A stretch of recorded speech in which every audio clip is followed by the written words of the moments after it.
Honorary Member for St. Michael South Central. Thank you, Mr. Speaker. I rise to support this Animals, Diseases and Importation Amendment Act. I realize that our countries in the region often have to be catching up and have to be closely following and have to be very in tune to what is happening internationally as it relates to disease that affects human beings, but also diseases that affect animals, that affect livestock, that impact the country's production and productive capacity, its capacity to feed our people, and our capacity to involve and engage Barbadians in the productive sectors, including and especially the agriculture sector. So I'm pleased to see that the Ministry of Agriculture and Food Security is taking these proactive steps, and I want to echo the Minister in repeating and reinforcing that there is currently no African swine fever in Barbados.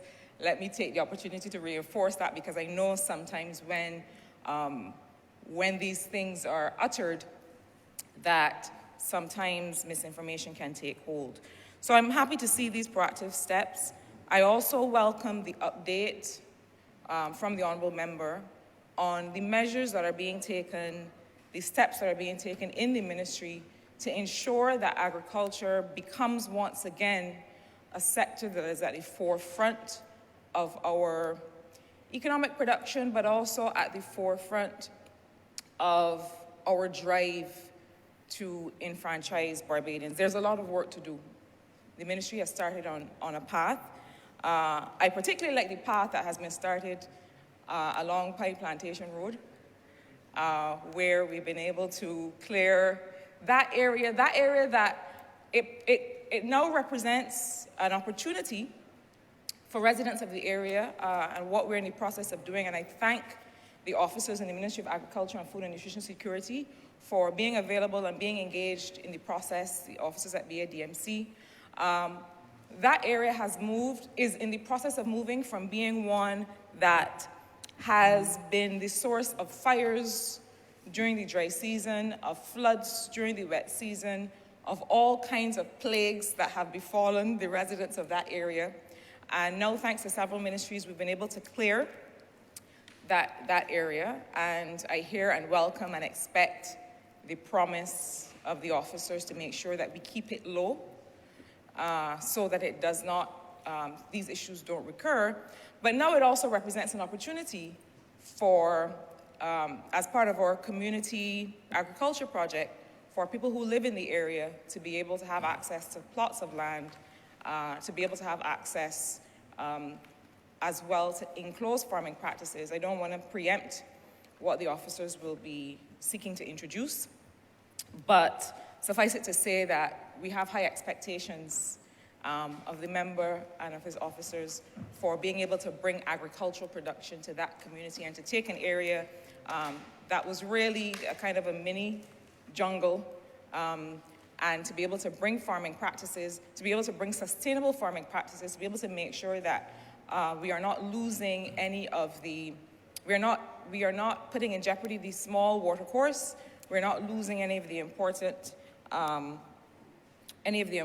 plants that are there, but also that it represents an opportunity for people in the area. And so this is one of the many projects that we see and encourage and want to see the results of from this ministry. So I thank the Honourable Member. I have a couple small points to make on the topic of how we address the issue of the treatment of animals in general, and how we address the issue of protection when it relates to food consumption.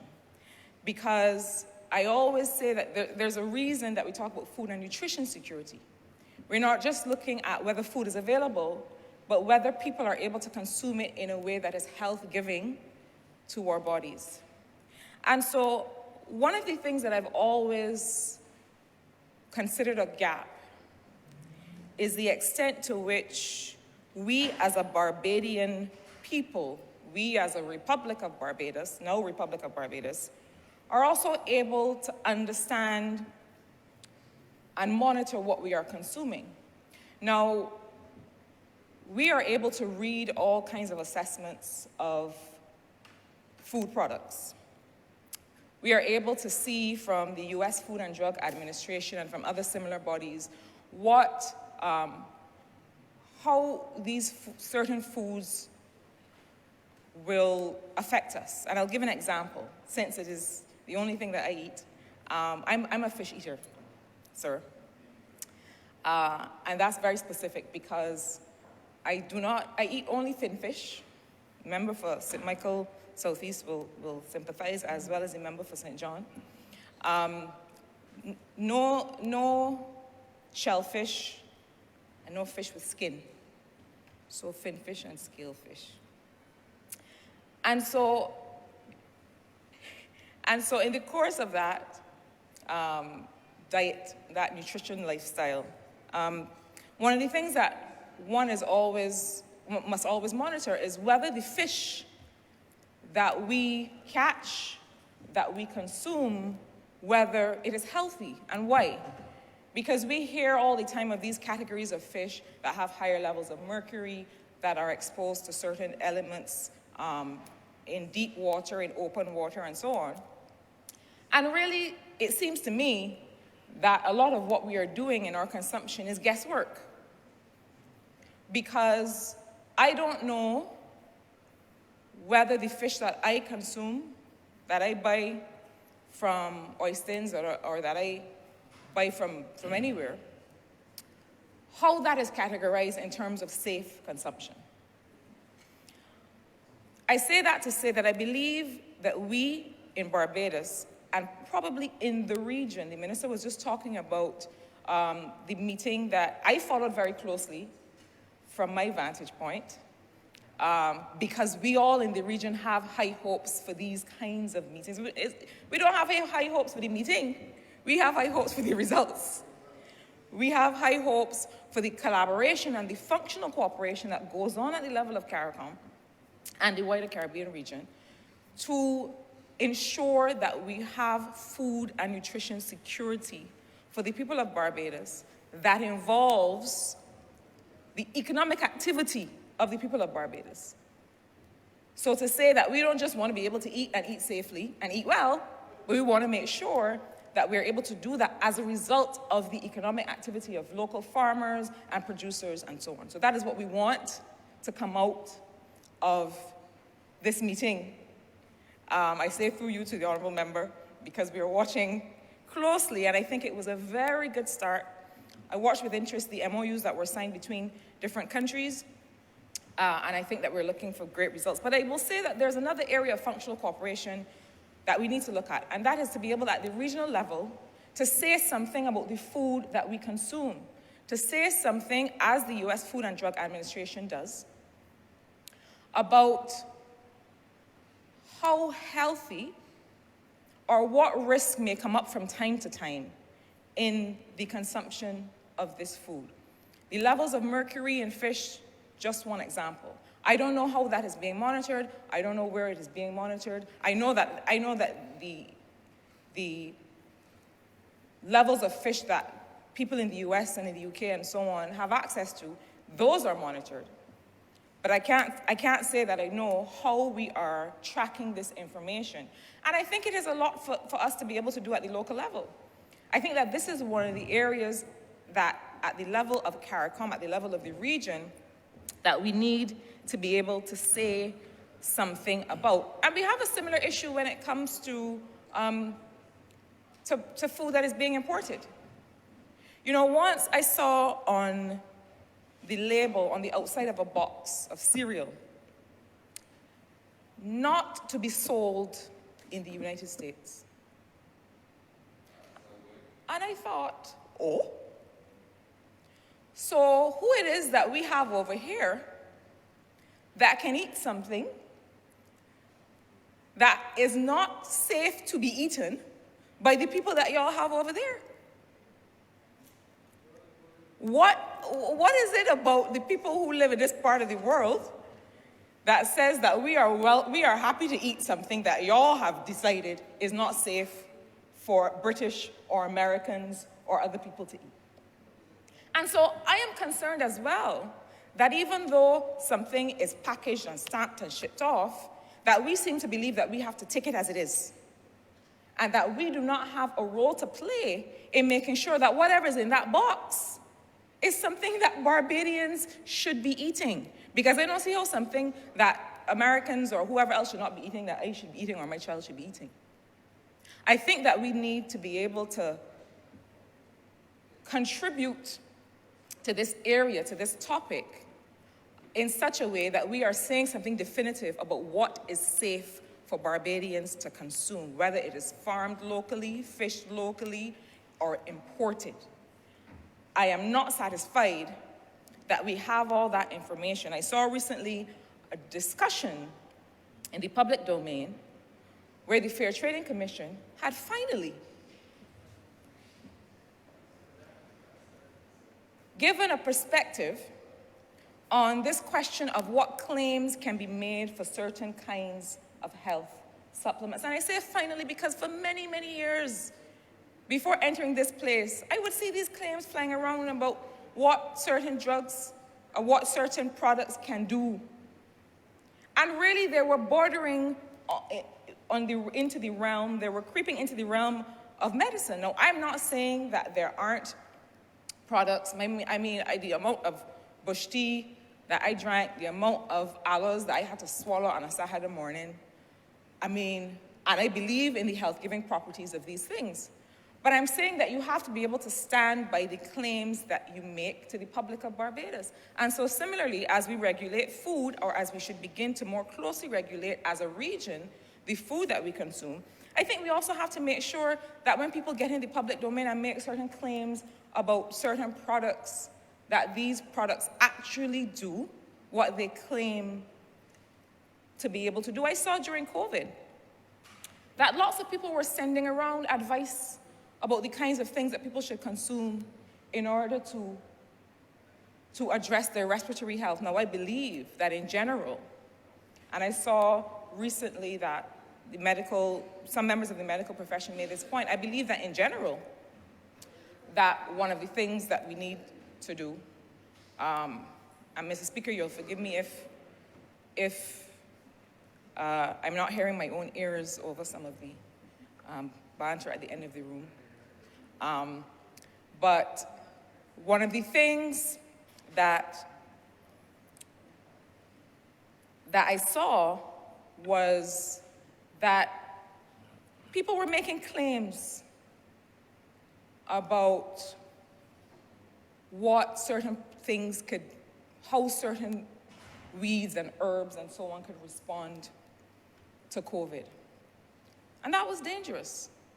Because while I believe that we need to keep ourselves in good shape, and we know that there are certain vitamins and minerals and even local products that can do that, I also think that we need to take a bit further the work that has been done by some in the Rastafari community and others to actually certify these things.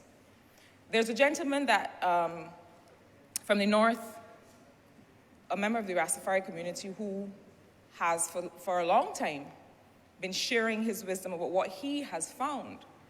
I see that he has begun to document that, but I think that this kind of learning perhaps should now enter a space where we could all benefit from it, or we could all test it and validate it and make sure that people are making good choices when they make choices about these kinds of products. Now, the reason that this is important is that the piece of legislation before us tells us essentially, and the way that I think about it, it helps us understand whether an item or a food will kill us quickly, but we don't know what will kill us slowly. By that I mean, we know if something is of immediate harm or immediate risk to us, like the African swine fever. but we have less information about anything that is imported or anything that we find on our tabletops, that after a time might not be the best for us. And why else is this important? This is also important because we also have high incidences of certain kinds of illness. We have high incidences of breast cancer among women, of actually quite a young age as compared with other regions, other jurisdictions. And one of the things we also need to be able to understand is what are some of the environmental causes?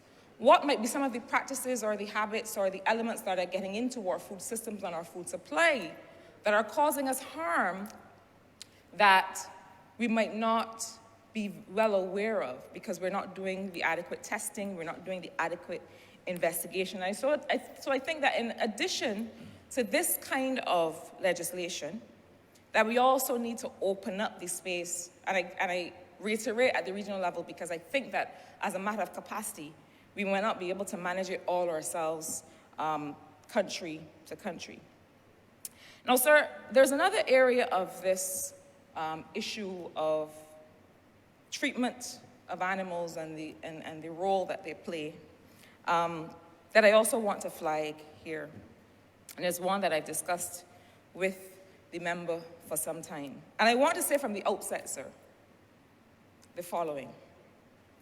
It is possible to care about people and animals at the same time. It is possible to care about the welfare and well-being of people, the people that we all represent, and animals at the same time. Why do I say that? I say that to preempt the notion that we are here talking about the safety or the protection of animals and people are suffering. It is possible to care about and to address both at the same time, and as a government, we have to do that. And in fact, I would venture that the true test of any society, of any people, is the extent to which their care for the most vulnerable creatures among us. The true test of us as a society is the extent to which we care for and protect the most vulnerable creatures among us. Now, I know that there's a big debate open in all kinds of places about why we should protect dogs and cats more than we should protect pigs and cows. And I'm not aiming to get into that today, because arguably you should protect them all. Even if you mean to eat a creature does not mean that it should be mistreated until you eat it. In fact, the fact that you will later consume it, if you are so inclined, I'm not, the fact that you will later consume it increases the argument that you should treat it better. So the principle that I'm about to apply applies equally to cats, dogs, lizards, horses, cows, pigs, all creatures. And in fact, the people who study such things argue that pigs are among the most intelligent four-legged creatures. But I do not wish to digress, because this conversation, this dialogue could go in all kinds of directions. But I want to address the issue, sir, quickly, of animal protection. And I also want to address the issue of responsible ownership. And I'll say what I mean. The Honorable Member for St. Peter, when he spoke earlier, spoke about the rights of workers. And I agree with him wholeheartedly. He spoke about the notion that however workers are treated in the best of times, in your best of times as an employer, and however,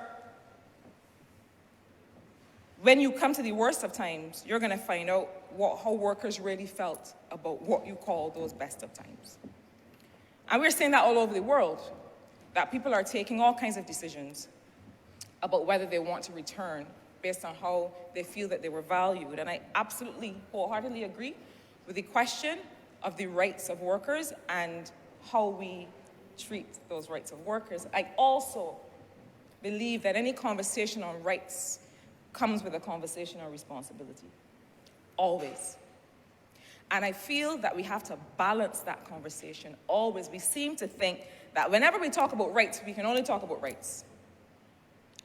And that we should not at the same time talk about what are the responsibilities that accompany those rights. I think that responsible citizenship, responsible governance is about talking about them both at the same time. And equally for this topic, sir. So I want to start by saying that I and many other Barbadians are concerned about the enforcement of animal protection legislation in Barbados. Now, I always say that you can tell a lot about people by the way they treat the living things around them. And we seem to have, and I think it is improving, but I think that because in great part, I believe, of our history, where we, as descendants of formerly enslaved people, were fighting to prove that we were human and not animal, that we somehow seem to believe that we then could treat the animal any way we wanted. I'm not a historian, but as an economist, it is my job to understand why people do what they do. And what has been encouraging me recently is that I think we are evolving from that. I see more and more that there's an appreciation for how animals are treated. But I also see many animals who, I dare say, some of them have been released. Some of them have been dumped. Some of them have been dumped with the express wish or desire or result that they die. And so they haven't been surrendered to a shelter. They've been they've been carried to a dump. They've been dropped in a quarry. They've been shut up in a box. They have simply, somebody has just opened a gate and let them walk off without knowing or caring whether they live or die. These are living things. It seems to me that the legislation that we have is adequate. And even were it not, I am advised by the responsible ministry, by the minister, that amendments to that legislation are underway to strengthen it. And I think that's important. But I think one of the other issues that we have, as we have across several of the areas of the ministries of government, is an enforcement one. And so I think that we need to be able to set up systems for people, for example, who find it difficult to hold on to their animals. Even if we don't care for the animals themselves, which I hope we do, we certainly have to care for the repercussions. We certainly have to care for what happens when you have scores of stray animals roaming the streets. And so I would like to see some more attention paid to this issue of animal protection, not just when it comes to dumping animals, but also when it comes to how we treat the animals that are in our care. I grew up in a Barbados where you get a dog and you tie it up in the yard. And at the end of the day, when you've eaten, you feed the dog whatever is left over. What I'm about to say may not win me many friends, but I think it needs to be said. I think that if you acquire a living thing, add it to your household, I do not understand why you would so do and then leave it tied up in the sun, in the rain, without shelter. Sometimes the water goes, nobody comes back to water the animal, nobody checks to see if the animal has fleas, has tick fever.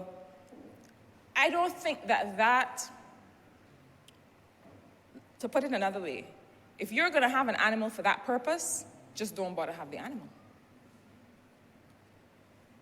I think that we have to if we believe that we are evolving as a society, that we have to understand that these creatures feel just like we do and that they require protection.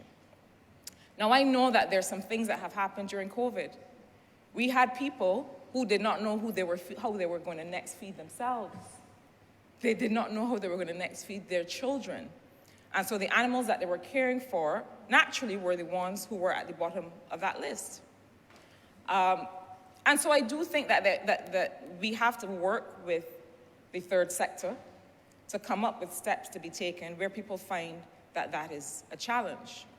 And so I think that there's space in the legislation, but also in the way that we practice what we're doing to strengthen the level of animal protection. I know that the Honourable Member for St. Joseph is probably in front of me thinking, well, my enforcement resources for the things that affect people are stretched, and you want me to send resources for the things that do not affect people or that affect people to a lesser extent. I know that there are enforcement issues.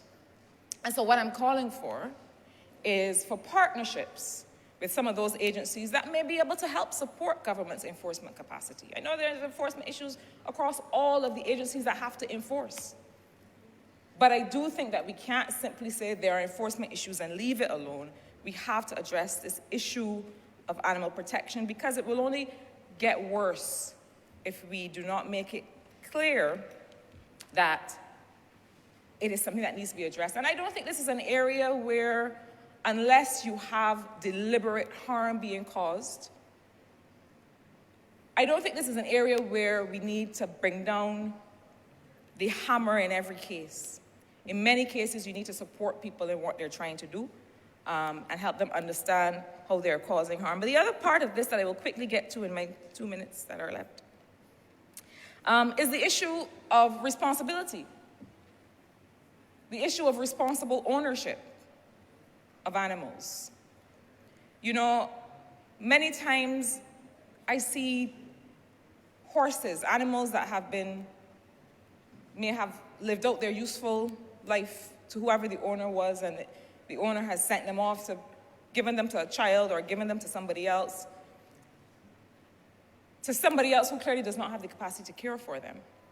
And I think that if you're a responsible owner and you are caring for an animal that is no longer of use to you in however way it was, that you also have responsibility to pass it on in circumstances where it will not be harmed or mistreated or starved to death because you no longer have use for it. But there's also responsible ownership when it comes to the issue of dog owners. I have 3 large animals. I know sometimes it can be difficult to keep them inside, to get them to do what you want. But we also have to make sure that we protect the community. So those of us who want to own larger animals that have the potential to do harm in the wrong circumstance, we have a responsibility to keep them on a leash when they're out of the environment, out of the enclosure of our property. We have a responsibility to make sure that they are not roaming and are not able to harm others. I had a conversation with a gentleman a couple weeks ago. We were talking about owning dogs. And he said to me, oh, well, I have a Rottweiler that is about 150 pounds. And, he goes out at night and comes back, goes for a walk at night and comes back when he's ready. And I thought, but hang on. Mr. Speaker, if you were somewhere in the constituency ending up your rounds at 6, 7 o'clock at evening, 8, 9 o'clock, and you looked down a dark alley and saw a 150-pound dog staring back at you, sir, I would not even like to think about the kind of less dignified reaction that you might have. Because even though I love these creatures, I understand that they, 1, can cause harm, and 2, are frankly scary to look at. And so I think that people who own dogs from 2 pounds to 200 pounds have a responsibility to make sure that they cannot do harm to others. My father, sir, used to walk every morning. Used to go for a morning constitutional. And he stopped after that lady was killed in the area that he used to walk. It is a horrifying thing, I would imagine, to be faced with that kind of attack. And so I think while we argue for the protection of animals, that we also have to make sure that people are responsible owners of dogs, of horses, of cows, of sheep.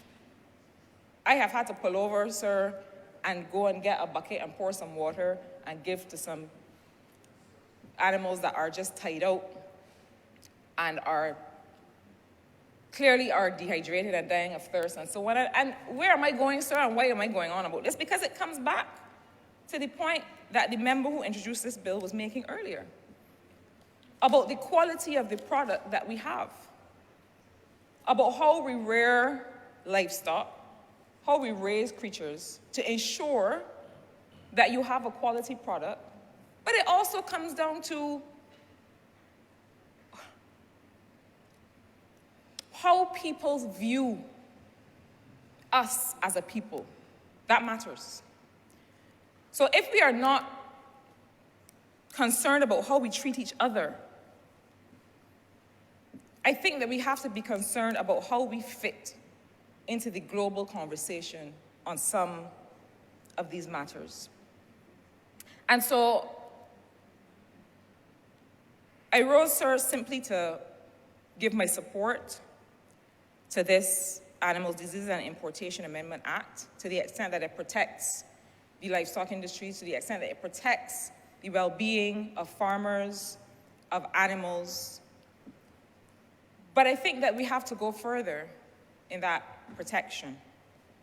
I think that if we really, truly want to consider ourselves an evolved society, that we can walk and chew gum, that we can address the bread and butter issues that are affecting Barbadians, their capacity to live and work, and to be able to afford the necessary goods and services. We have to address that always, every day when we wake up every morning.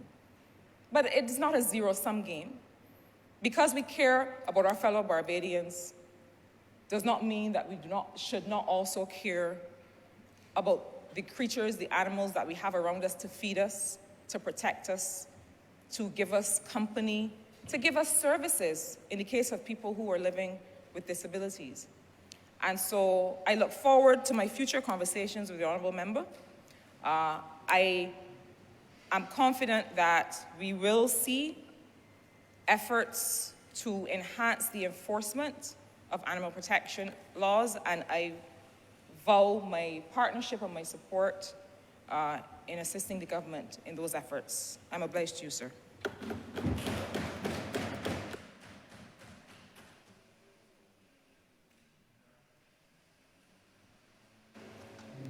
Honourable Member Philip South. Mr.